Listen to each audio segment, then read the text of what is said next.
नाजरीन, मैं हूं आपका मेज़बान मियां जमील अहमद और आज के इस प्रोग्राम में, आज के इस सेशन में हम बात करने जा रहे हैं कि आप अच्छे टीचर कैसे बन सकते हैं, अच्छे उस्ताद कैसे बन सकते हैं।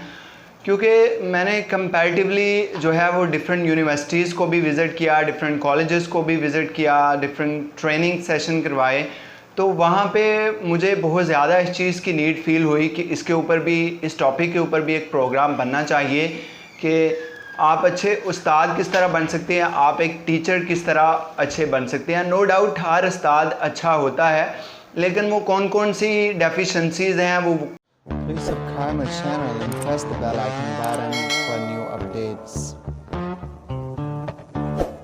कौन कौन सी कमियां हैं जिसके ऊपर आपको ओवरकम करना है एक अच्छे उस्ताद बनने के लिए। क्योंकि जब आप एक उस्ताद बनते हैं तो ये society, parents, stakeholder, student तमाम आपसे बहुत ज़्यादा एक्सपेक्टेशन गेन कर रहे होते हैं और in return of that expectation they want to give you your salary, they want to give you the respect and ultimately they want to give you the worth and recognition in the society कि वो आपको worth और recognition भी देना चाह रहे होते हैं, आपको सैलरी भी पे करना चाह रहे होते हैं और साथ में आपको रिस्पेक्ट देना भी चाह रहे होते हैं। लेकिन उसके बदले में वो आपसे क्या एक्सपेक्ट करते हैं कि आप इस माशरे के अंदर एक अच्छी नस्ल लेके आएँ, आप इस माशरे के अंदर जो है स्टडी को बहुत ज़्यादा इन्हेंस करें। क्योंकि डेफिनेटली अगर हम बात करें तो जो एक उस्ताद है वो एक रूहानी बाप होता है। एक बच्चा अगर घर में इतना टाइम स्पेंड कर रहा है तो उसके साथ साथ वो बच्चा बहुत ज़्यादा टाइम स्कूल में भी स्पेंड कर रहा है और स्कूल के अंदर भी उसकी लर्निंग, उसकी कैपेबिलिटीज़ और जो उसका रहन सहन, उसका बोलचाल, उसकी हैबिट्स, ये तमाम चीज़ों की डेवलपमेंट भी स्कूल्स के अंदर ही होती है। जैसे हम कहते हैं कि बच्चों के लिए पहली दरसगाह उसका घर होता है, लर्निंग स्कूल्स, और दूसरी दरसगाह वो स्कूल होता है। तो नो डाउट अगर हम आज के करंट सिनेरियो की बात करें तो बच्चा घर में कम सीखता है और स्कूल में ज़्यादा सीखता है। तो स्कूल में जो चीज़ें उसे टीच की जाती हैं, जो चीज़ों से उसे पनिश किया जाता है या जो चीज़ों को उसे पैम्पर और केयर के साथ सिखाया जाता है, तो उन चीज़ों को जो बच्चा वो सारी ज़िंदगी अपनी लाइफ में अडॉप्ट करता है, उसको अडेप्ट करता है और अल्टीमेटली उस चीज़ों को ही लेके चलता है। तो यहाँ पे कुछ नेगेटिव चीज़ें भी हैं जिसको हम एक्सप्लोर करेंगे और नो डाउट इसमें hope don't mind the peoples because 5 fingers never be equals. सब लोग एक जैसे नहीं हो सकते, सब लोग बराबर नहीं हो सकते। हर एक का बिहेवियर डिफरेंट होता है, हर एक का काम का स्टाइल डिफरेंट होता है, हर एक की थिंकिंग डिफरेंट होती है, हर एक का ब्रेन पार्ट डिफरेंट होता है। कुछ शार्प माइंड होते हैं, कुछ हार्ड वर्किंग होते हैं, कुछ डल एंड डम्प होते हैं। तो हम ये तमाम चीज़ें इस प्रोग्राम में आज हम डिस्कस करेंगे और साथ साथ हम टिप्स एंड ट्रिक्स भी शेयर करेंगे कि एक उस्ताद अपनी पर्सनालिटी को कैसे ग्रूम कर सकता है, एक उस्ताद अपने बिहेवियर्स के अंदर पॉजिटिविटी किस तरह ला सकता है, एक उस्ताद अपने काम के अंदर शार्पनेस किस तरह ला सकता है और एक उस्ताद अपने काम को प्रॉपरली, एफिशिएंटली, इफेक्टिवली किस तरह परफॉर्म कर सकता है। तो हम उस्ताद की अगर तारीफ़ करें तो शायद मेरे पास अल्फाज कम पड़ जाएंगे कि उस्ताद माशरे का वो फ़र्द होता है जो कि एक एजुकेटेड कौम की माशरे में तश्कील देता है। नो डाउट पेरेंट्स जैसे एक बच्चे को जन्म देते हैं तो उस्ताद उसको तालीम देने के बाद माशरे के अंदर एक एजुकेटेड फ़र्द बनाता है। जैसे कि हम माशरे की अगर बात करें तो माशरे की तश्कील में एजुकेशंस का बहुत ज़्यादा रोल प्ले होता है। जिस तरह हम एक परिंदे की एग्जांपल देते हैं कि एक परिंदा अपने विंग्स के बगैर उड़ नहीं सकता, बिल्कुल इसी तरह एजुकेशन है कि एक फ़र्द के पास अगर एजुकेशन नहीं है तो वो माशरे के अंदर ब्लाइंड है। जैसे एक ब्लाइंड पर्सन है ना, ब्लाइंड पर्सन एक्टिविटी को परफॉर्म करने में थोड़ी डिफ़िकल्टी होती है। नो डाउट हमारे जो स्पेशल पर्सन्स हैं उसके अंदर बहुत ज़्यादा क्वालिटीज़ होती हैं। कोई CSS भी पास कर गए हैं और कुछ इवन दो अल्लाह ताला ने इतनी क्वालिटी से उन्हें नवाजा है कि वो बहुत बड़े बड़े काम सरअंजाम दे रहे हैं। तो मैं उनकी एग्जांपल नहीं कर रहा, मैं ओनली सिर्फ एक ब्लाइंड पर्सन्स की एग्जांपल दे रहा हूँ कि एक जिला ऐसा ब्लाइंड पर्सन्स को काम करने में थोड़ी डिफ़िकल्टी होती है। सेम लाइक एजुकेशन, अगर आपके पास एजुकेशन नहीं है तो आपको काम की अकॉम्प्लिशमेंट के अंदर आपको काम की शार्पनेस के अंदर, आपको काम की कंटिन्यूटी के अंदर या इनपुट से एक अच्छा आउटपुट गेन के अंदर बहुत ज़्यादा डिफ़िकल्टीज़ का सामना होता है। तो इसलिए एजुकेशन माशरे में एक वाइटल रोल प्ले करती है, एक इम्पॉर्टेंट की हामिल होती है, एक इन्फ्लुएंस अच्छा रखती है माशरे के अंदर, माशरे की अच्छाई के लिए, माशरे की पॉजिटिविटी के लिए, माशरे में एक अच्छा बदलाव लाने के लिए, माशरे की तरक्की के लिए, माशरे की खुशहाली के लिए। तो यहाँ पे हम उस्ताद की बात कर रहे थे, कम टू आवर पॉइंट। उस्ताद, जैसा कि हमने रिसेंट कुछ ईयर में बहुत सारी वीडियोस वायरल हुई जिसके अंदर हमने देखा कि उस्ताद डिफरेंट टाइप की स्टूडेंट को पनिशमेंट दे रहा है जिसकी वजह से वो साइकोलॉजिकली डिस्टर्ब हो रहे हैं। तो उस्ताद का ये फ़र्ज़ बनता है कि वो बच्चे को अपनी शार्प ब्रेन के साथ, अपनी क्वालिटी के साथ, अपनी कैपेबिलिटी के साथ बच्चे को सिखाए या पढ़ाए।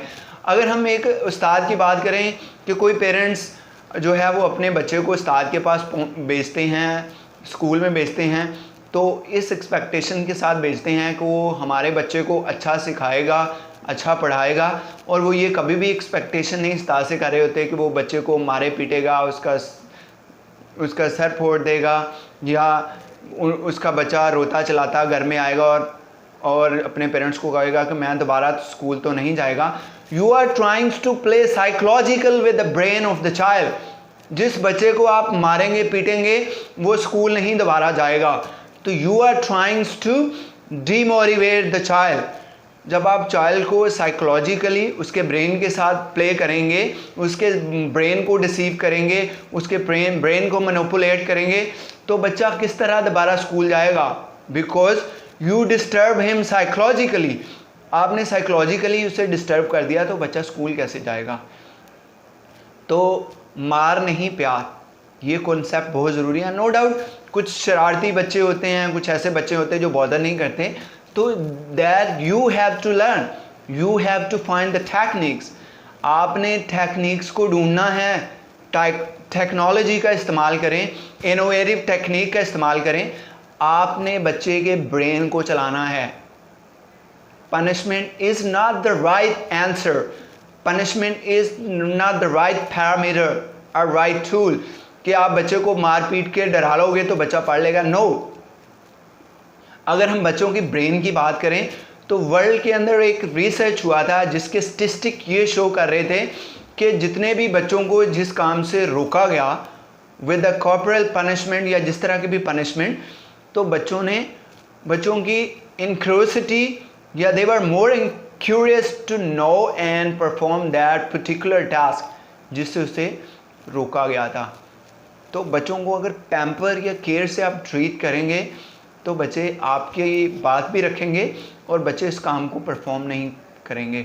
आपने बच्चों को एक्सप्लोर करना है कि आप ये काम करोगे तो इसके ये ड्रॉबैक हैं, आप ये काम करोगे तो आपका मुस्तकबिल ख़राब हो जाएगा, आप ये काम करोगे तो आप अपने पेरेंट्स की रिस्पेक्ट को डिफेम करोगे, अपने टीचर्स की रिस्पेक्ट को डिफेम करोगे, अपने फ्यूचर्स को रिस्क में डालोगे।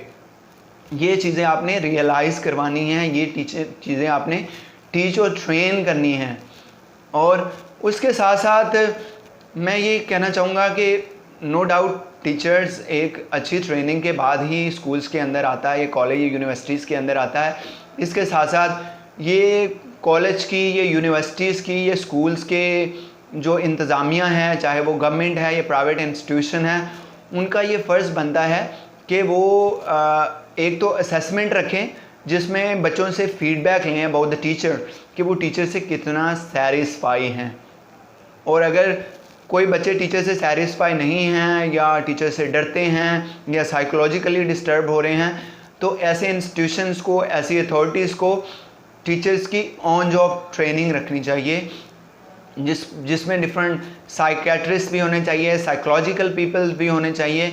इसके अलावा डिफरेंट जो एक्सपीरियंस्ड ट्रेनर होने चाहिए जो कि टीचर्स को ट्रेन करें how to teach the children, how to control the children, how to handle the children, how to handle the problematic children।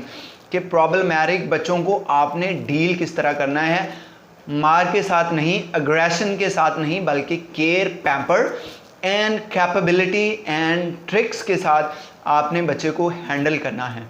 जैसा कि कुछ स्कूल्स की बात करें तो उसके अंदर जो हमारा विज़िट हुआ तो डिफरेंट टेक्नोलॉजिकल टूल से उन्होंने चिल्ड्रंस के ब्रेन को इन्फ्लुएंस किया और अल्टीमेटली उसके बहुत अच्छे रिजल्ट्स आए। तो यहाँ पे सारा टेक्नोलॉजी का इस्तेमाल नहीं हो सकता क्योंकि अगर टेक्नोलॉजी का इस्तेमाल हो जाएगा तो कंट्री के अंदर अनएम्प्लॉयमेंट रेट बढ़ जाएगा और टेक्नोलॉजी कभी भी इतनी फास्ट नहीं हो सकती जितना अल्लाह ताला ने इंसान को ब्रेन दिया है। दुनिया में सबसे fastest computer technology is your brain. आपका जो दिमाग है, आपका जो ब्रेन है, दुनिया में सबसे fastest technology of the world है। तो अल्लाह ताला ने आपको ये अगर ब्रेन नवाजा है तो इसका राइट इस्तेमाल करना आपका हक है, आपकी रिस्पॉन्सिबिलिटी है कि आपने इस ब्रेन का सही इस्तेमाल करना है और इससे अच्छे रिजल्ट्स देने हैं। तो कुछ हद तक जो स्कूल इंतज़ामिया है या कॉलेज या इंस्टीट्यूशन इंतज़ामिया है कि अगर वो टीचर्स को उतनी रेम्यूनरेशन नहीं देंगे, जैसा कि मोस्टली प्राइवेट स्कूल्स की अगर बात करें तो उसमें बहुत कम सैलरी दी जाती है। डिफरेंट टीचर्स के साथ हमारी बात हुई तो इनका भी ये कहना था कि they are not satisfied with the job, कि वो अपनी जॉब के साथ सेटिस्फाइड नहीं हैं। अनएम्प्लॉयमेंट रेट ज़्यादा होने की वजह से वो इस तरह की जॉब्स करने पे मजबूर हैं और जब वो सेटिस्फाइड ही नहीं होंगे तो वो आपके जो बच्चे हैं उसको किस तरह सेटिस्फाई करेंगे। तो एक फेयर रेम्यूनरेशन देना भी एक इंस्टीट्यूशंस की, एक अदारे की रिस्पॉन्सिबिलिटी बनती है। नो डाउट गवर्नमेंट इंस्टीट्यूशन या अदारों की बात करें तो वहाँ पे बहुत अच्छी सैलरी दी जाती है, इसलिए वहाँ के टीचर्स ये कंप्लेन नहीं कर सकते कि उनको अच्छी सैलरी नहीं दी जाती। तो इसलिए उनका ये फ़र्ज़ बनता है और जो गवर्नमेंट अथॉरिटीज़ है उनका ये फ़र्ज़ बनता है कि वो on job training, assessment programmes और एक proper mechanism and monitoring system रखें। जैसा कि डिफरेंट हम अदारों की बात करें तो उसमें एक सर्विस क्वालिटी या service check and balance department होता है।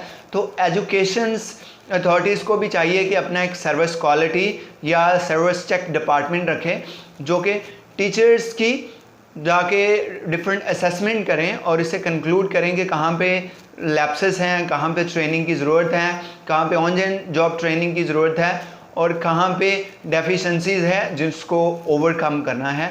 और उसके साथ साथ अच्छे ट्रेनर भी हायर किए जाएं जो कि ऑन जॉब टीचर्स को ट्रेन करें, उनको टीच करें कि how to tackle the problematic student and how to find the innovative way to teach the children, to train the children really well। और प्राइवेट इंस्टीट्यूशंस की सबसे पहले प्राइम रिस्पॉन्सिबिलिटी बनती है को एक फेयर रेम्यूनरेशंस दें अपने टीचर्स को, ताकि जो वो है माशरे के अंदर स्टूडेंट्स एक बेहतर अंदाज में टीच कर सकें और माशरे के अंदर जो एजुकेशंस है उसका रुझान बहुत ज़्यादा बढ़ सके। क्योंकि अगर मार वाला आप कॉन्सेप्ट रखेंगे, अगर अग्रेशन वाला कॉन्सेप्ट रखेंगे तो पहले ही हमारे कंट्री के अंदर जो लिटरेसी रेट है वो 60% है। तो अगर ये हाल रहा तो definitely you are trying to demotivate our new generation कि वो स्टडी की तरफ ना आए। तो ये एक अच्छा कदम नहीं है, इससे माशरे पे एक बुरे इम्पैक्ट पड़ेंगे।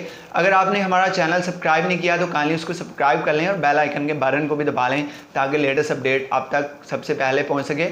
तो अगले प्रोग्राम तक के लिए अपने मेज़बान मियां जमील अहमद को इजाज़त दीजिएगा। अपना बहुत सारा ख्याल रखिएगा। Take care. अल्लाह हाफिज़।